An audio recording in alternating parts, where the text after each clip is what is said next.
নমস্কার বন্ধুরা, মনের মুকুর গল্প পাঠের আসরে আপনাদের সকলকে স্বাগত।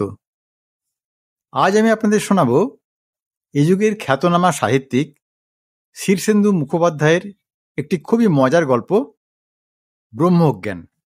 বন্ধুরা, উদ্ধব বাবাজির কথায় ব্রহ্মজ্ঞান হলে নাকি মানুষ অসম্ভবকে সম্ভব করতে পারে।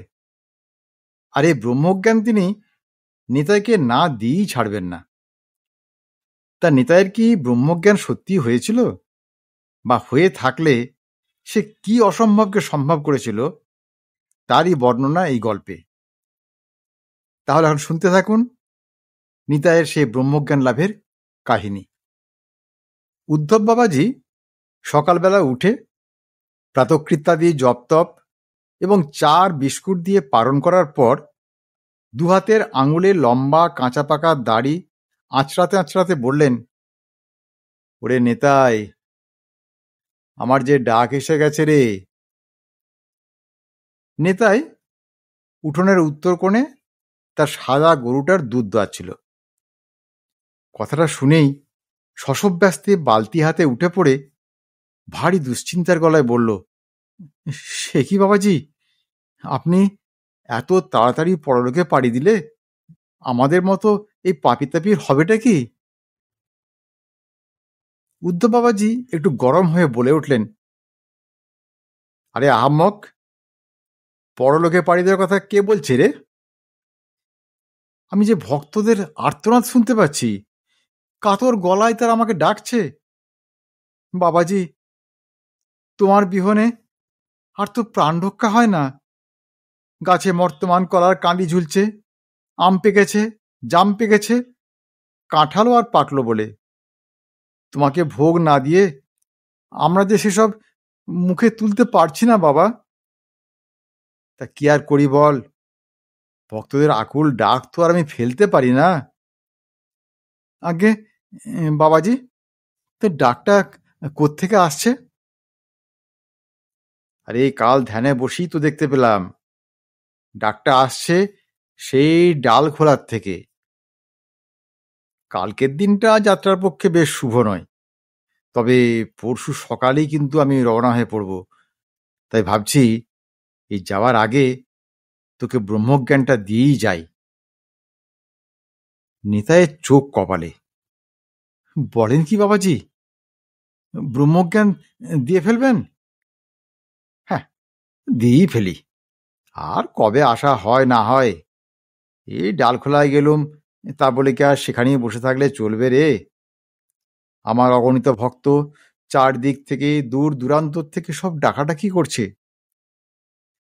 শৈলেনের এক ভক্ত তো সেই কবের থেকে আমার জন্য সোনার খড়ম তৈরি করে হা পিত্তেস করে বসে আছে।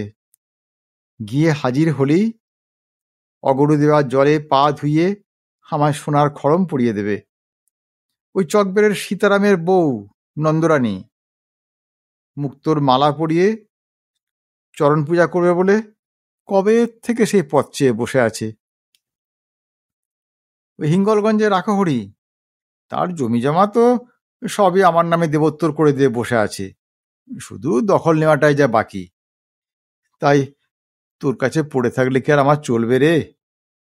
তারপর ধর না কেন, হিমালয়ে তো আমার একটা ঠেক রয়েছে, ওই দুটো নেগড়ে বাঘ আমার সেই ঠেক সামলে রাখে, বুঝলি?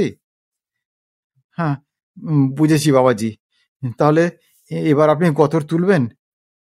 তা বাবাজি, তা ব্রহ্মজ্ঞান পেলে কি হবে?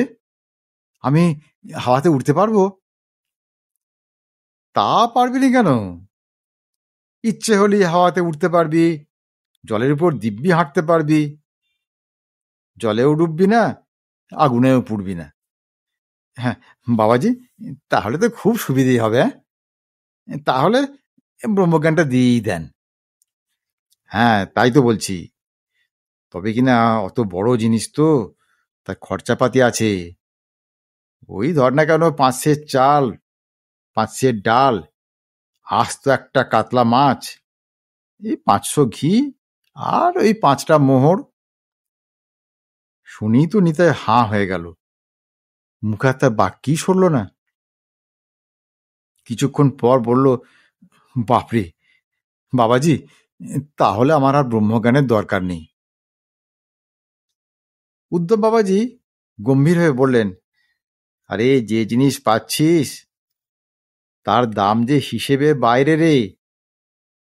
ব্রহ্মজ্ঞানী হলে তুই যে হাত ঝাড়লেই পর্বত পাবি, তখন কত খাবি আর কত বিলবি। তা না হয় তোর খাতিরে একটু কমসম করেই ধরছি। তা অনেক দর কষাকষির পর যা রফা দাঁড়ালো, তাতে উদ্ধব বাবাজির মুখখানা তোম্বা হয়ে রইল। ওই দুশের চাল, দুশের ডাল, এক পো ঘি, আর ওই মোহরের বদলে নিতাইয়ের বউয়ের একখানা ফংবেনের নথ। ব্রহ্মজ্ঞান যে এত সস্তা নয় তা বিস্তর বুঝেও কিচ্ছু লাভ হলো না। পরের দিন সকালেই বাবাজি ব্রহ্মজ্ঞানটা দিলেন।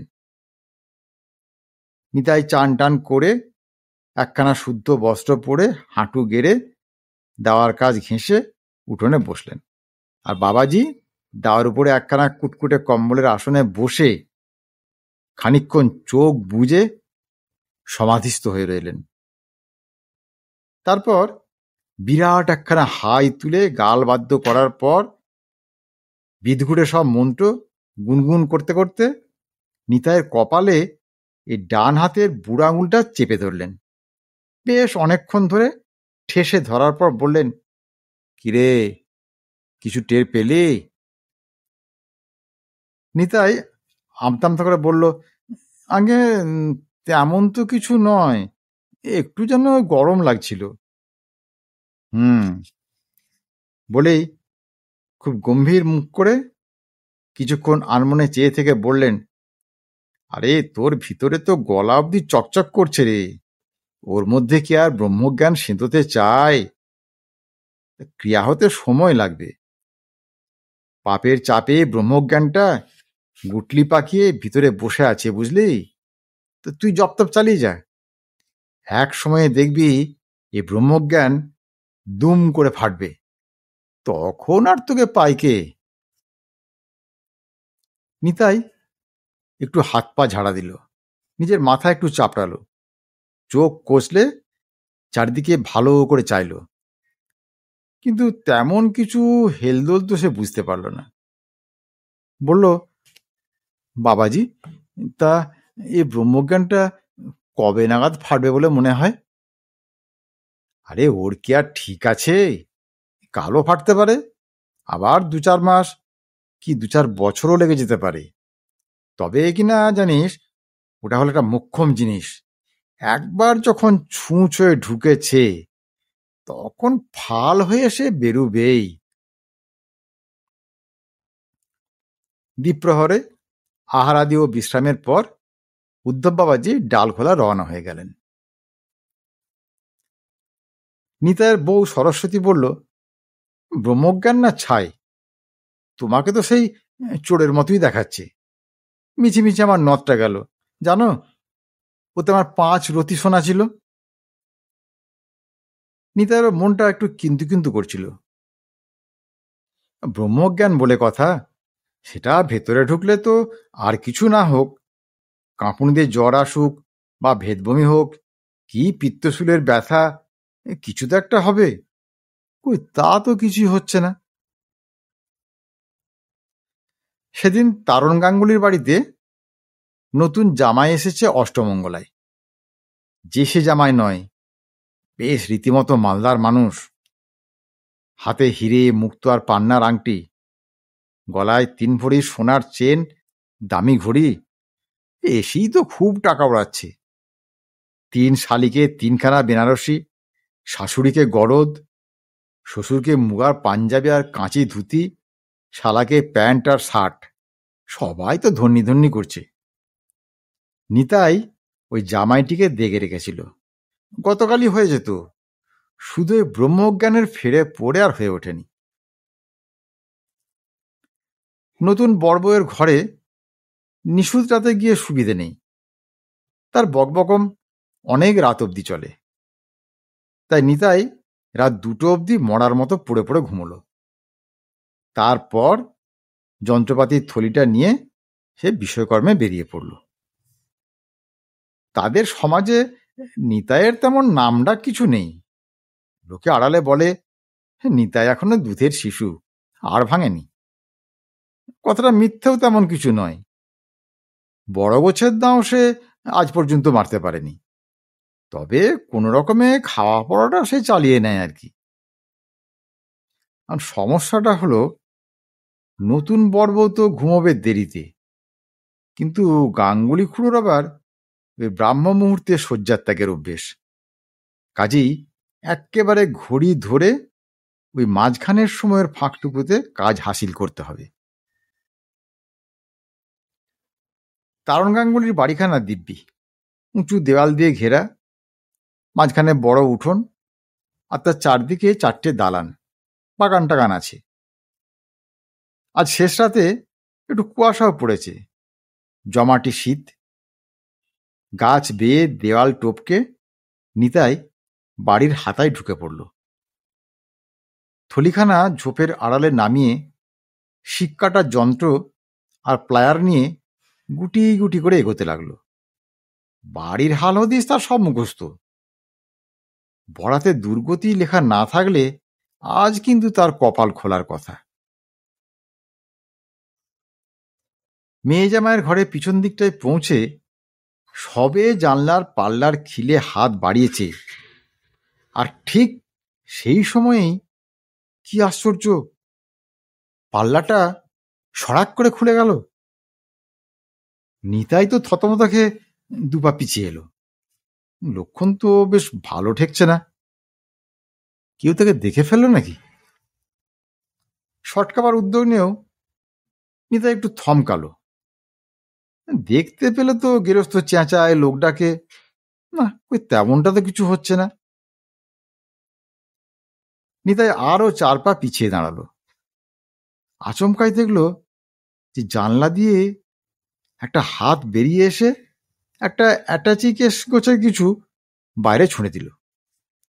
আর ওই বাক্সটা ছিটকে এসে পড়বি তো পর একবারে নিতাইয়ের পায়ের গোড়ায়।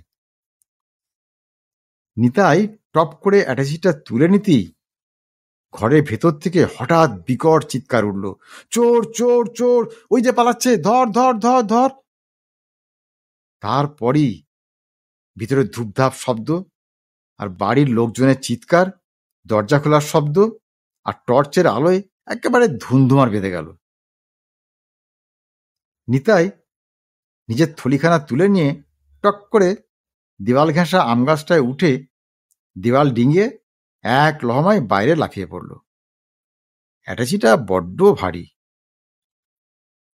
সরস্বতী অ্যাটাচিটা খুলে তো হাঁ, ও মাগো, এ তো গয়না, আর 1 গোছা নোট রোজে রয়েছে গো। এক রাতে এত রোজগার, মাগো আমি কোথায় যাব? মা কালী, কার্তিক ঠাকুর বুঝি এতদিনে মুখ তুলে চাইলেন। নিতাই তখন গ্যাল গ্যাল করে হাসছিল। না, ব্রহ্মজ্ঞানটায় যেন কাজ হচ্ছে মশাই, বেশ কাজ হচ্ছে। আজকের গল্প তাহলে এখানেই শেষ করছি। বন্ধুরা, যদি গল্পটি আপনাদের ভালো লাগে তাহলে অবশ্যই একটি লাইক দেবেন ও ভিডিওটি শেয়ার করবেন। আর মনের মুকুর চ্যানেলটি সাবস্ক্রাইব করে আমাকে আরও অনুপ্রাণিত করবেন। আর গল্পটি কেমন লাগলো তা কমেন্ট করে জানাতে যেন ভুলবেন না। নমস্কার।